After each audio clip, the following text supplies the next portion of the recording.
say, what's tainting in the valley? The Thinking Valley. Yeah. What's that? You say, what's tainting in the valley? What's tainted? What's tainted in the valley? Finally see football lost on the way. Training Sundays every single play. Love is raw, don't dilly dally. It's what's tainted in the valley. All right. Welcome to this week's episode, week 1 edition of What's Taintin' in the Valley. You have your host, Chuck, here, and we have an action-packed episode. Huge week 1, a lot of football. Great to have it back. Woke up Sunday morning, crisp, cool air, that smell, that autumn smell. You know, it's not even my favorite season, but you smell it and you know it's football season. You get ready to do your 8-to-1s. You know, you're getting your food settled, getting the chores done, you know, doing whatever you got to do, wife, kids, dog. Because you know, come 12:50, you're going to sit down on that couch, you're going to turn on that TV, CBS or Fox, one of the two. And from then on, you're locked into football until really like 7 o'clock, and then you get to take your hour break. You know, put the kids to bed, dog to bed, bird to bed, Billy, and you're just turning it right around. You're gonna get some dinner flowing, maybe a drink. You're gonna sit right back on that couch, and you're locked in from 8 to 12 of just more football. So it's awesome to have it back. I'm happy to be back. Yeah. So I mean, what a week 1 for us as a league. Think there was a lot of underperformers. I think there was a lot of overperformers. I think we have some teams that might be a little fraudulent. I think we have some teams that they might have underperformed this week, you know, and that's just really what it is. It does happen. It is only week 1, but we're here to overreact. That's football. We're going to overreact. That's the pod. So we're going to go in all the different directions, and we're just going to, you know, stick around and see. So, but without further ado, let's hop into a little recap here. Let me pull up. What do we got? Pull up our sleeper. All right. So let's go back into our week 1. First matchup, we had myself, Notorious Taint, versus Zach. Steve, Taint win, and that was a absolute just pounding. Like, who was it that fought Nate Robinson in that celebrity boxing match? It's just absolute. That was me to Zach. It was a 1-punch knockout. It was not even pretty. There was no competition. Moving down, this is probably the match of the day. It was like just an absolute mid-off between New Chris and Kyle. Two teams that you would expect to be better, especially Kyle, just 2-time champ. Like, what are you going to do? He's looking for his third chip, first time ever. 3-time champ in Tainters of the Valley. And Chris's team, you know, look into this a little more. You know, Chris top heavy on the quarterback. Kyle missed on the quarterback, but picked up on the running back front. New Chris has his Kenneth Walker, absolute fraudulent player. Gonna do nothing this year. I think Zach Charbonnet is gonna be starting sooner than later anyway. DeAndre Swift, I think DeAndre Swift has a lot of upside. It's all about the Ben Johnson offense, all about how many checkdowns he's gonna get. I just don't think he's as dynamic as Jahmyr Gibbs, who thrived in that offense. I don't know if he can make all of the explosive runs and just be the difference maker. So we're to be determined on that. Amon-Ra St. Brown, again, no more Ben Johnson. What's going to happen? Who knows?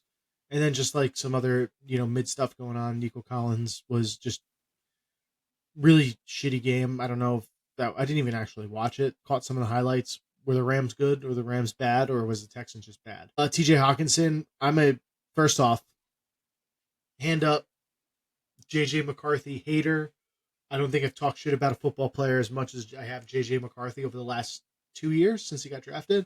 I hate Michigan wide receivers, or quarterbacks that have come out of the draft. Other than Tom Brady, I don't think there's been a single good one, other than maybe Chad Henne, whose biggest highlight was coming into a game for the Chiefs and converting a 4th down as a backup at the end. Was it overtime or the end of regulation? I forget.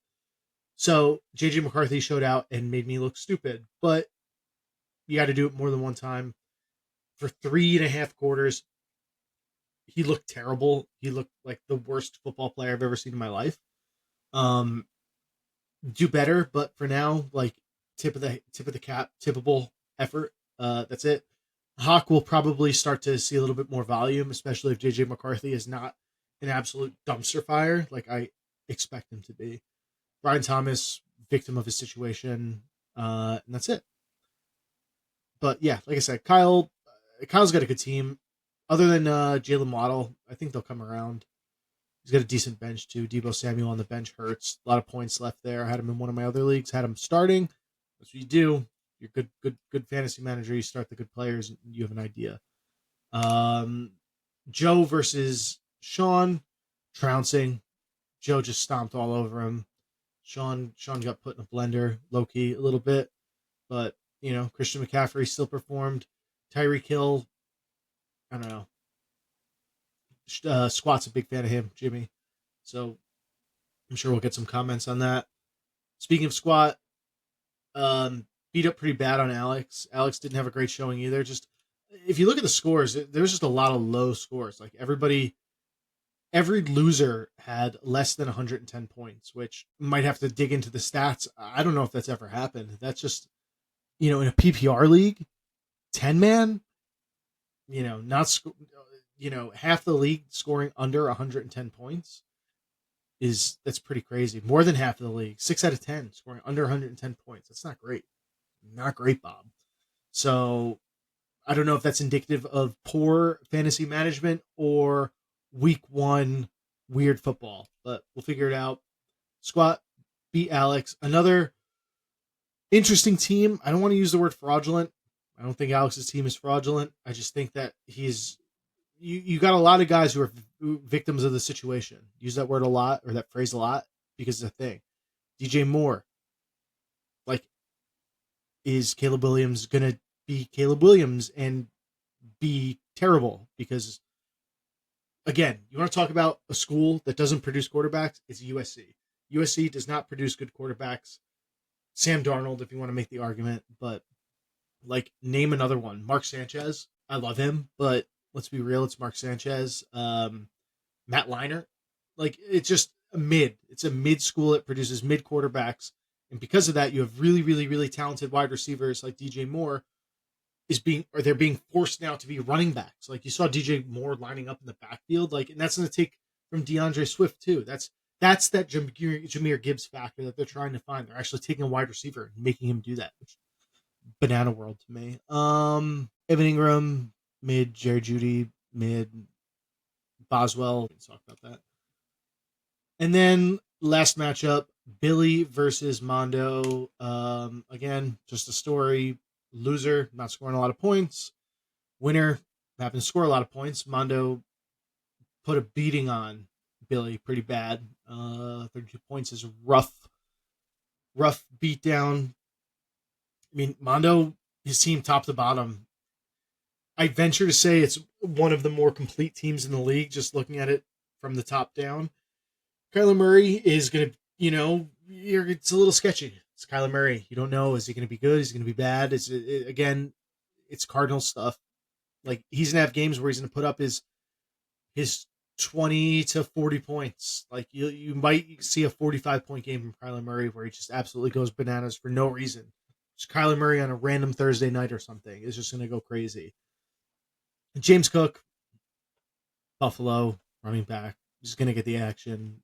Breece Hall, been saying it, comeback year for Breece, just going to absolutely, not a contract year, but an extension year. So I would expect him to keep kind of showing out. 16.5 points. If you watched the game, Breece was way more dominant than 16.5 points show, which tells me that he's going to have a couple, like, 25 plus games this year, I think, if he doesn't get hurt. CeeDee Lamb left so many points on the field, like 18 points, but it's like the opposite of Breece. If you watched the game, you thought Breece would have 40 points. If you watched CeeDee Lamb, you would have thought he had like 10 because of the drops. And, yes, he had a lot of yards, but he was doing his best Quentin Johnson impression. It was CeeDee Lamb and Quentin Johnson. It was like Freaky Friday with Chris Brown and Little Dicky. They just swapped bodies, where Quentin Johnson all of a sudden became Calvin Johnson and or in this case CeeDee Lamb, and then CeeDee Lamb became Alan Lazard, or in this case Quentin Johnson. Couldn't hold on to the ball. Puka good, McBride, Trey McBride good, Roma Dunze. I'm a big Rome guy. 6 for 37 is weird, but I like the volume. 9 targets, love that. And then Bucker hates women, good for him. Same, bro, same. Baltimore defense, hate to see it, but yeah, that was kind of the league roundup. Looking at a couple booms or busts of the week. Obviously, it's Lamar Jackson, it's Derrick Henry, and it's Josh Allen. That football game was out of control. All those guys boomed and showed out. Yeah, I mean that's really it. And then going back here, want to look at for Sean, it wouldn't have made a difference in the grand scheme of things, because when you have the Josh Allen and Derrick Henry stack in that game, like you're talking about 70 points between these two guys, which is nuts. And then you don't even look at the rest of Joe's team. Didn't really have to do anything. When you're getting 70 points from two players, that's great. But hate to leave 28 points on the bench if you're Sean. So if we're gonna go with a kind of why did you start him award, I'm gonna award that one to Sean, because you hate to see it, you really do. So yeah, I mean that's looking at last week 1. What I'm gonna do is now we're gonna set up to bring in our here's a guy. How about Dan Quinn, though? Here's a guy that has a deep understanding of how to make defenses work. All right, now let's hop into our next segment. Now here's a guy. We're going to be bringing in one of our buddies, a high-performing player from this week. A guy I want to talk to because he's got a really interesting team, good vibes. I know that he's got a lot to say usually, and we just want to talk to him and see where he's at. So let me pull him on into the pod. Give him a second to join up here. Check and see what's going on. Here we go. Now let me introduce everybody to Michael Mondelli. Thank you for joining the pod. Welcome. Thanks for having me. Excited to be here. First time on. So yeah, I mean, I kind of want to get right into it. Looking at your team this week, you were one of our higher performing teams. Let me just stop you right there for a second, Chuck. I got some things I got to say just right off the bat before we get into the matchups, the week. As it's well known, I was sitting on the opposite side of the aisle of you in your run for commissioner. I was Team Alex, I was pro Cruz, and I gotta say, I'm man enough to admit, to reach my hand out across the aisle, to give kudos and credit where credit's due. I will say you have stepped up to the plate. You've been knocking it out of the park so far. You had the trophy at draft night, some exciting stuff for the weekly prizes, keep everybody engaged. I think you've brought some new energy. You have rejuvenated the league. Not a knock on Billy, but just over time, things get stale. So good job. But I will say, it's easy to come in hot and heavy. You just met a girl for the first time. You're just making sweet, sweet love, and everything's great. Can you do a long-term relationship? Can you marry the girl? Can you be there when times get rough? So time will tell. But so far, hats off. Good job. Just wanted to say that. I appreciate the glaze. It's good to hear. It makes it all worth it. But that's it. Truth is, I don't need the glaze. I do enjoy doing it. It's a lot of fun. I really like being a leader of men. Right. So being able to put this all together and create a fun energy and environment and inspire others, like I do to Jimmy, to go out and create his own pod. Nothing makes me happier. And can't beat it. Him doing video now makes me want to get this on video and see where we go from here. So that's right. It is a lot of fun. But let's jump into the nuts and bolts of it. Like I said, you were one of the higher performing teams, which speaks a lot because we really didn't have any high performing teams. So right. If let me hop right into Sleeper and pull this up for us. You might be able to see it. You might not be able to see it. I'm not totally sure. I know it was very, very small for Zach. I got mine open too. Oh, yeah, it's coming up. Yeah. So looking at the scoreboard, what's interesting, 6 out of 10 teams scored under 110 points. That was one of the fun statistics that I found before. What's even more interesting is this is a auction league and it's 10-man and it's PPR. There is no reason why 60% of the league should be under 110 points. So before we go into your success and what you were able to do, maybe a little insight from a different perspective. Why do you think that is? Do you think it's just an off week, or do you think it's poor management from the likes of Billy, Sean, Kyle, Zach, and Alex? Dude, I don't fucking know. It's got to be week 1 in fantasy. I feel like is always a crapshoot. You never know what you're gonna get. I mean, some of those teams are good too. So like, I wouldn't. I've notorious. Are they though, or are they I just think hype so. machines and No. fraudulent? Because you got to look at Chris too. Yes, Chris got the win, but only 92 points. And if you look at that team, it should be more. If after this pod comes out, you're going to listen. I kind of Go through it. I've laid into Chris a little bit harder than maybe I should, but I just expect so much from his teams. I know he's such a good fantasy player and a good drafter that we look at the team. I have it up right here. It's low key a little fraudulent, and I don't. So here's what I'll say. It's week 1, and we all want to get off our hot takes. Like, would I want to sit here and say Kyle stinks? His team is trash. 87. This is an overreaction show. Garbage. It's week 1. We're overreacting. Zach 75. That's pitiful. Like I couldn't be me. Certainly couldn't be me. That is some of the worst. We're gonna circle back to Zach. You don't have to go. We're gonna circle back. Coming off a great season too, just a real disappointing start. Yeah, Alex. I don't think Alex did real good. And also I just want to say this too. We do the draft. I got my squad, right? And like, I'm feeling okay about it. Feeling decent about it. As any team does, you draft your team, you look at it, and you can kind of talk yourself into fucking anything that you did. Then the post-draft pod drops. I'm just getting hammered. Just absolutely torched on the pod. All right? And you may not know this, I'm super sensitive. So anytime someone says shit about my team, I'm like, oh fuck, is my team trash? Did I get cooked? So then I go the other way. I'm like, yeah, my team is trash. Everybody's right. Week 1 rolls around and the boys show up. Like, you draft a team for a reason, and the boys showed up. And now I'm looking at my team and I'm like, it's a good team. I'm gonna go undefeated. Like, it's a great team. Part of my strat, which was like, granted, it was kind of like flying by the seat of my pants, but also some of my key picks, like Kyler Murray, Breece Hall, like those two specifically, those are guys that I was counting on returning to a certain type of form and getting them out of value. Like, Kyler Murray's super slept on. He may still kind of TBD also have Justin Fields. Like, I wanted that running quarterback that obviously it's huge in these leagues. Yeah. But more importantly, Breece Hall, dude, this is a guy who everybody knows I blew my load on last year because I thought he was going to be that dude. You and I were texting during the game. He has that explosiveness back. He has that burst back. They're a run-heavy team. Justin Fields spreading the defense out too, throwing the ball well. So got him for like $30. If he does well, I'm fucking cooking. James Cook, stud every time. CeeDee Lamb, Puka Nacua. Those are they're probably going to be top 5 wide receivers in fantasy.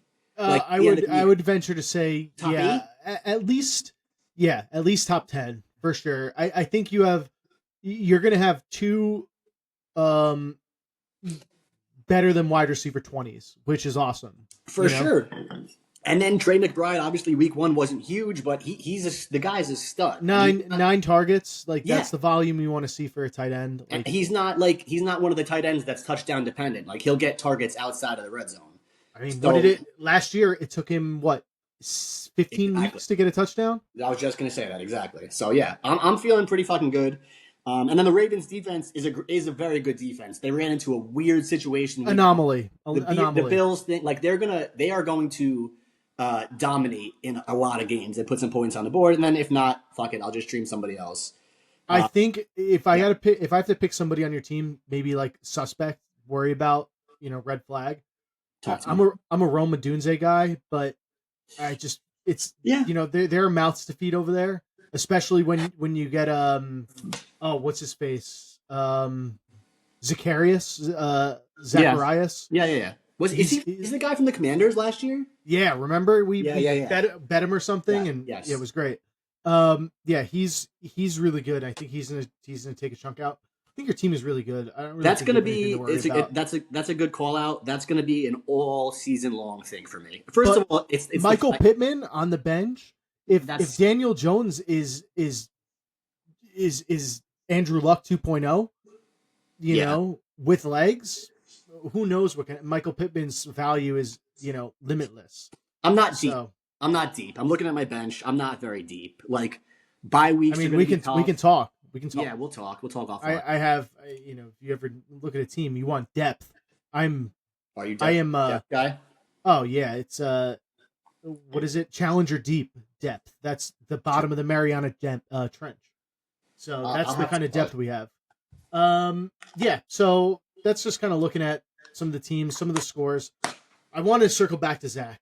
Let's do it.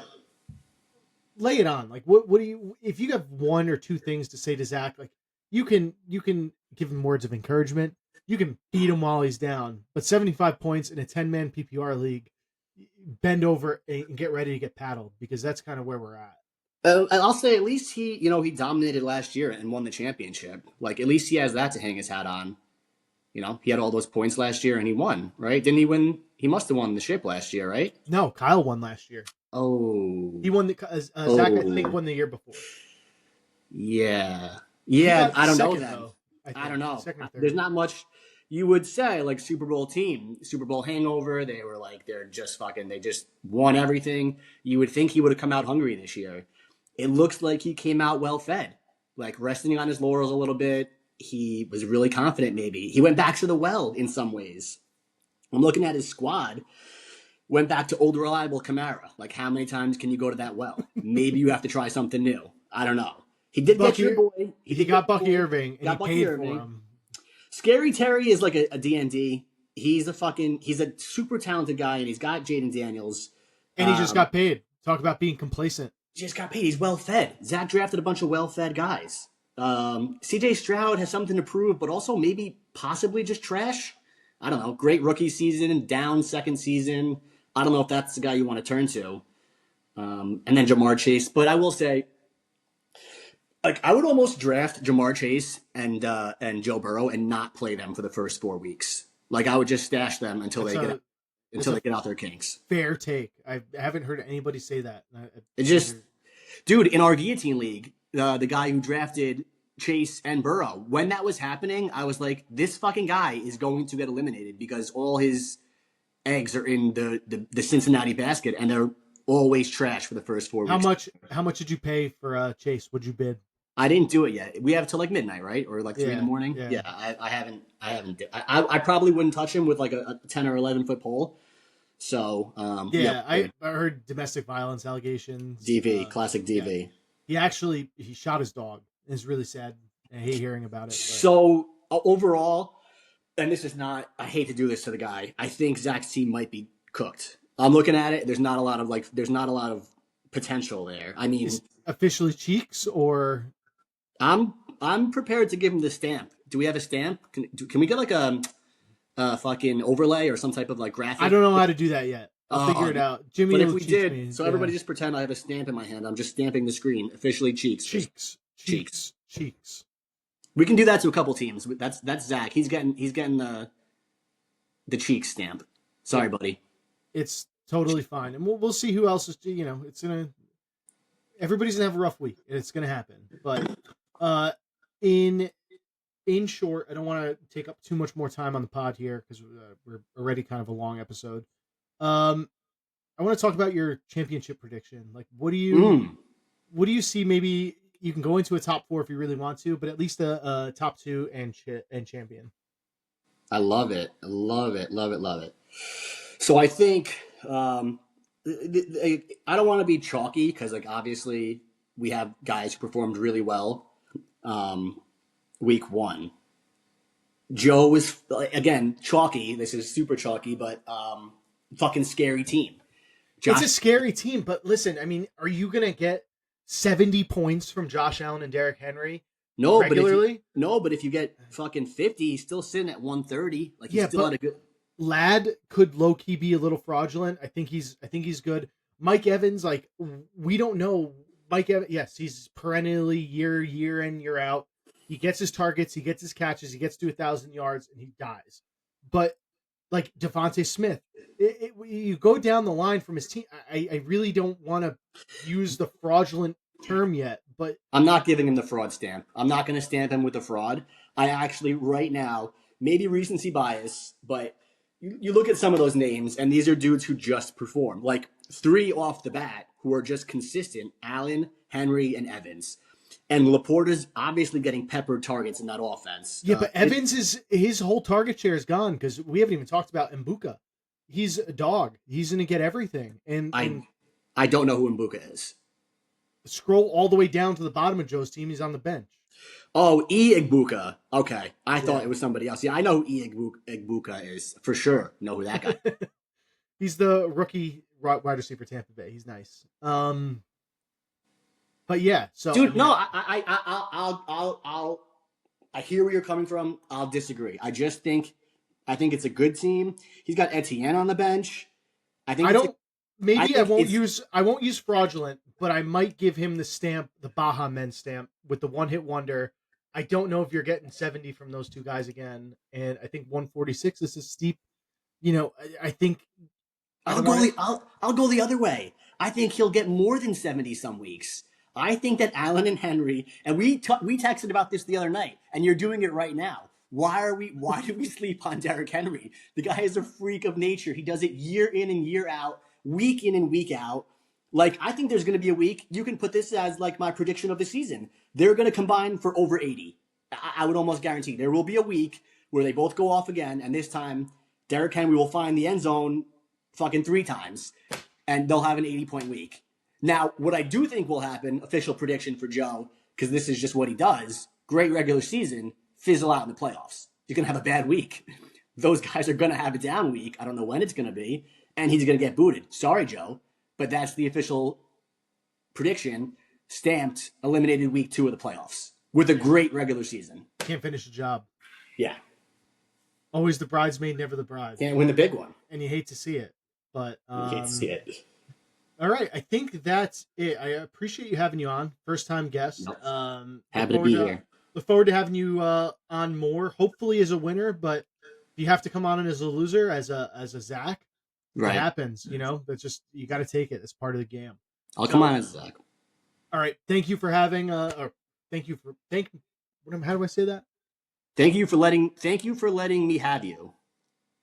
That'll work. Thank you for letting me have you. Great seeing you. Have a good Peace. one. Good stuff. Enjoy. Keep it up, Chuck. Keep it up, boys. Bye. All right, and now we're going to get into our next segment. This one is dedicated to my good buddy Zach Flager, and we are going to pull Zach onto the pod, and we're going to talk a little bit. So here he is. Hey. Wanted to bring you on here because you are our lowest performer. You suck. You shit the bed. Yeah. So now we're here, and we're gonna talk about it. We're gonna air it out. I want to have a little therapy session, and I want to take a little bit from you. But before we do that, let's pull up. Let me go ahead and pull up the team here. Here we go. All right. So we're taking a look here at Steve Taintin. Steve can't win. So it's a bloodbath. It's really not the best look. Starting obviously CJ Stroud, no bueno. Bucky Irving had a good game. Alvin Kamara had a decent game. 13 points from running back is, you'll take it. You'll take it. It was a good start of the game. He got that touchdown early, but yeah, it's the Saints. I was hoping they were going to dump it off to him more, but Yeah, 11 carries isn't ideal. But hey, 13 points. You have a spot on my team always if you're going to show up with 13 points. Yeah. Jamar Chase just, whatever, bad. It's not going to shouldn't be a regular thing, but it is worrisome against Cleveland. That's worrisome. Terry McLaurin, obviously no bueno. Just got that big old fat contract and now is just cashing his checks. Njoku is Njoku. James Conner again. You show me 14 points a game, you have a permanent spot on my team as a skill position player Hmm. outside of quarterback. Uh, Matt Gay, yeah, and then Philadelphia's whatever. Let's go down to the bench. Really interesting here. I Jalen don't know. Reed. I Yeah. guess Jalen Reed, I guess, did well again. 13 points. You always have a spot on my team. Um, it's DeAndre Hopkins. Nobody really expected him to do anything, but yeah, that was not a great showing. So what I also did was I took it upon myself to field a couple questions from our uh highest performing guy in the league, Joe Howard, who won this week. Hmm. Um, he didn't really have much in terms of comments. He didn't want to really rip into you. He's a nice guy. He is a nice guy. He wanted to know how you feel about Terry Kill's domestic violence allegations. Tyreek Hill's domestic violence allegations. I didn't hear anything of them, but He does beat his children, I heard that. allegedly. Allegedly. That is that the domestic, or are you talking about like his wife or baby mama, whatever? Uh, I mean, he might have done both. But I know he beats the shit out of his kids. I And heard about that. Yeah. you know what? Hot take. You gotta do what you gotta do, but maybe don't. Didn't he like break his kid's arm, or was that AP? I Adrian think that Peterson. was AP. Yeah, No, the Tyreek Hill his kids was I forget what it was. It wasn't like an audio came out of him like screaming and hitting them or something like that. yeah. I'm not totally sure. I remember before the season started, there was a lot of memes about it, but I didn't hear much about it since. He also has like a full offense of children. I think, right? How many kids does he have? He's got a lot, I think he does have a lot. and the chances are he's beating all of them. And but I know he's got a lot of like baby mamas too. So Yeah. I don't know. Do you, Tyreek? Yeah. I mean, that's really it. Just wanted to touch base with you on that. What do you think? Like when you look forward with your team, do you see yourself averaging between 75 and 100 points a week, or was this an outlier? I think this was an outlier. I hope it was. Two of my I mean, I don't know if Terry McLaurin's really a stud. I never drafted him ever, but he's always had good seasons. But there was just always something, maybe because he was a Redskin commander or whatever, that I just avoided him because it was a historically mid offense to bad offense, even though he would still get points. But I was like, the guy on the Commanders this year, quarterback's supposed to be really good now, so maybe I'll pick him up. And it was later in the draft, so I didn't have a lot of money to throw around. I mean, But yeah, if I remember correctly, you got Terry at a very, very it was like discounted price. $12, something like that. When I think he's Yeah, I projected for mean, like 20 something. you're taking the shot there. I see no issue with that. Looking into next week, week two, you do have a matchup against Chris. His team looked kind of okay this week, I think. What did he do last week? I forgot. Did he win? Yeah, he did. Ooh, he won a barn burner there with Kyle, 92 Oh yeah, points. So week two, you got him. He's coming off a rough week too. yeah. But you have two cornered dogs, and somebody has to come out with a win Hmm. because nothing is worse than 0-2. Yeah, Maybe 0-3, but yeah. 0-2 sucks. Oh, And and two's terrible. you do have a lot of good matchups though. The Bucky Irving at Houston could be good. I mean, he should shred them. Yeah, Alvin Kamara versus San Francisco in the Dome. San Francisco's again. I don't think they're the same 49ers as we're used to. yeah. Jamar Chase versus shitty Jacksonville.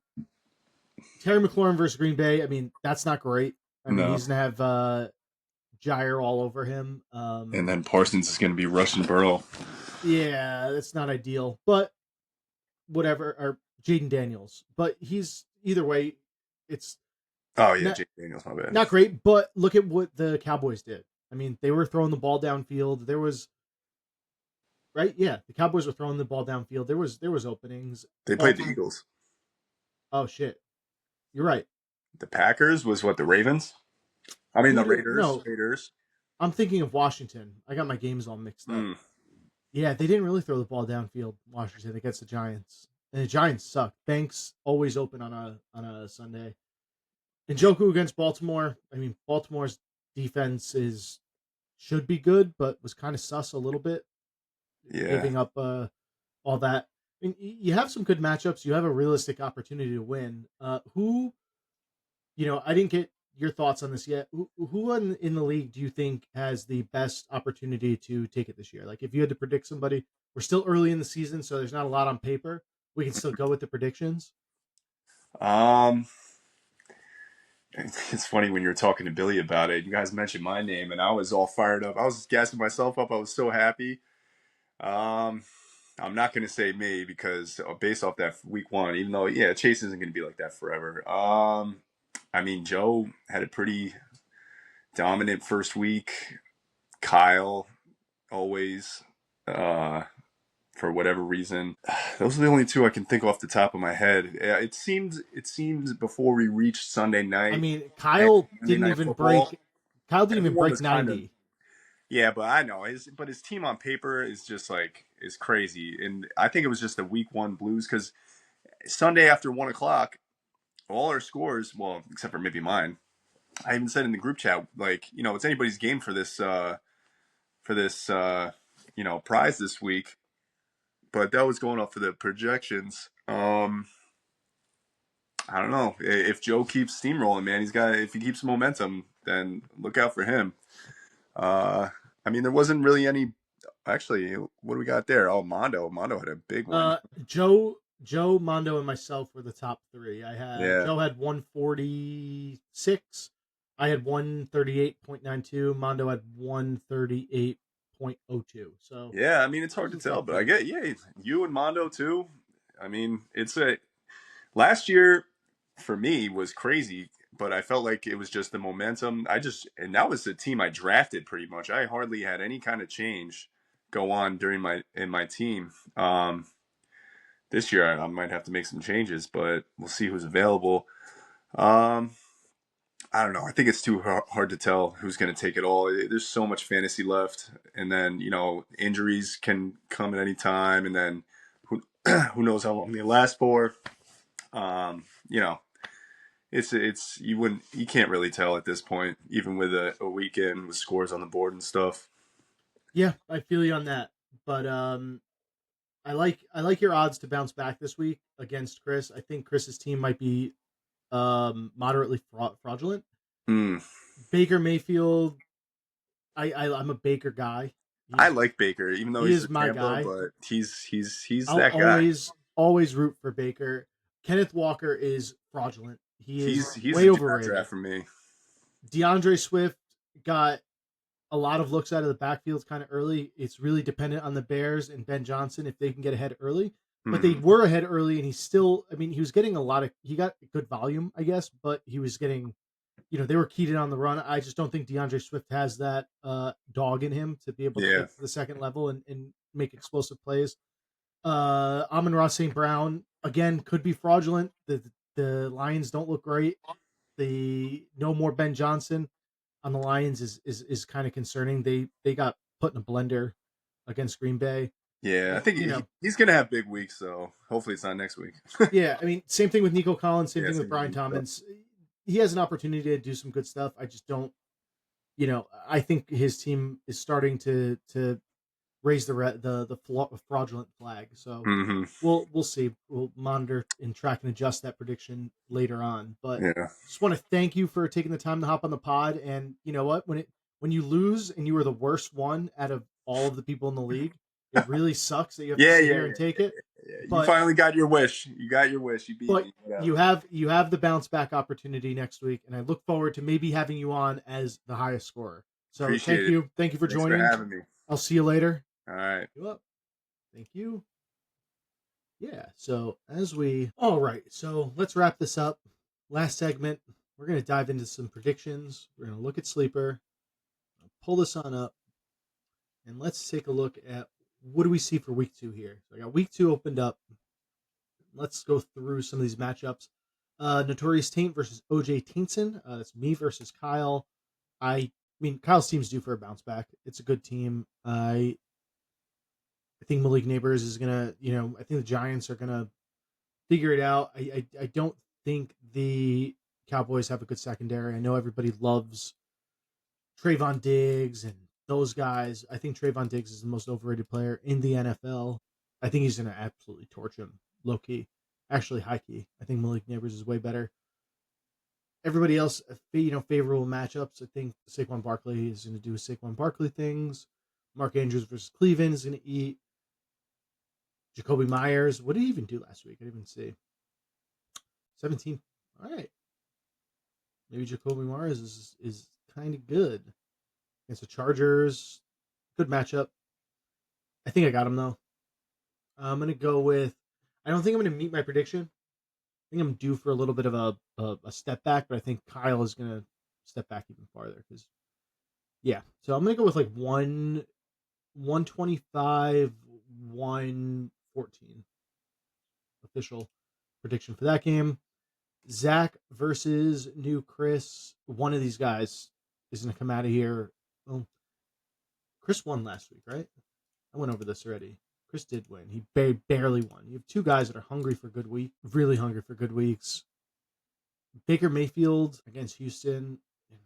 He plays well at Houston, if I remember correctly. I feel like I watched a game his last year, the year before he played at Houston. He did really well, and he's got a lot of good new guys in that offense. I think there's his ceiling is so high, and for that reason, I almost have to go with Chris. I want to choose Zach because I want to give Zach some some good morale boost. I can't though. My plums are screaming Chris in a I think it might be a little bit of a shootout. I think we're gonna see a little bit more points. I'm gonna go with 131 to 124, in favor of Chris. Joe versus Alex. Ozzy Tainborn versus Jeffrey Epstein. Again, kind of been through it. Alex's team. I don't want to use their fraudulent word. I don't think we're there. I don't think it's fully fraudulent. I had a big heated debate with Mike. I think Joe's team, if not fraudulent, they're Baja Men, little one hit wonder action. But Mike made a really good point. He wouldn't be surprised if he saw 80 out of these two guys combined in one week. It's definitely possible. Joe came off a hot week. Alex is due for one. Alex is like a cockroach. He'll always stick around. And I'll tell you one thing. Alex's points for are always nowhere near his points against. Alex is like the points against merchant. So I feel like he's going to steal one and get a little lucky here. I'm going to go with a low scoring in favor of Alex, 115 to 99. I think Alex is going to steal one with a low scoring game. Billy versus Sean. Haven't really talked much about Billy this week. He was on the pod last week. Had a great time talking to him. Underperformed last week. Billy is in need of wide receivers, and that's not even me just trying to sell him some of mine. Oh, he doesn't have a tight end right now, so maybe that's why his projected is so low. All right, it's not that bad, but he does need wide receivers. Like T Higgins is, you never know. It's literally T Higgins is a coin flip. There's no consistency. Jameson Williams, same thing. You don't know what you're going to get, especially no more Ben Johnson offense. We keep going back to that. I think it's really important because he used his dynamic playmakers in such a way that they were able to always be consistent with their points. It wasn't like a guy trying to think like Cavante Turpin on the Cowboys, where it was like he won't even see the ball for 1 week and then he'll go off and have like 2 touchdowns or a crazy touchdown and he'll get like 15 to 25 fantasy points. Jameson Williams was decently consistent, I think, last year. And I think a lot in like a weird kind of like playmaker role because Ben Johnson made it a point to get him the football. I don't know if he's going to have that this year. Calvin Ridley, Cheeks, I think. I don't like Calvin Ridley. He's kind of on my do not draft list. And I think Sean's poised to bounce back. Plums are screaming the Sean direction. I think Sean's going to have a good week. I think Sean might go for 140. So I'm going to go with 140, 121 because Billy will have a decent week too, but it's not going to be enough. Final matchup, Mondo versus Squat. I think Mondo's team is really good. It's not even me just because I had him on the pod. He's not even getting the podcast buff. I think his team is just that good. I'd probably say Mondo's team. I'm fearful of his team the most on paper, just because I know it's really really balanced, and he doesn't really have the bench, but Justin Fields backup quarterback, and then nothing. I think Jordan Mason is a very reasonable bye week pop in or injury pop in if you need him. The squats team is pretty good too. The Justin Jefferson thing, victimized situation. I'm gonna go with Mondo. Battle of two 1-0s. I'm gonna go with Mondo here, and I'm gonna stick around with the predictions are. I'm gonna go with 131 Mondo, 128 squat. It's gonna be close. It's gonna come down to a. I think it's gonna come down to a Monday night. I think it's gonna come down to Omarion Hampton versus Brock Bowers. I don't think Mondo has anybody going Monday night. Yeah. So I think he's gonna need his two young stars to shine. Yeah, I mean that is it for me. And that's it for this episode of the pod. I really enjoyed chopping it up. It was a great week one. I'm looking forward to week two very much. It's going to be a good one. I think it's going to be good football. Scared of what the Jets are going to do playing Buffalo. I don't fear Buffalo as much as I fear the Jets as a Jets fan. I think Buffalo look look beatable. I just don't know if we're going to be able to beat them. So, not to get off the topic of fantasy or whatnot. So, that's me signing off. Pleasure. Thank you for listening. Catch you next week.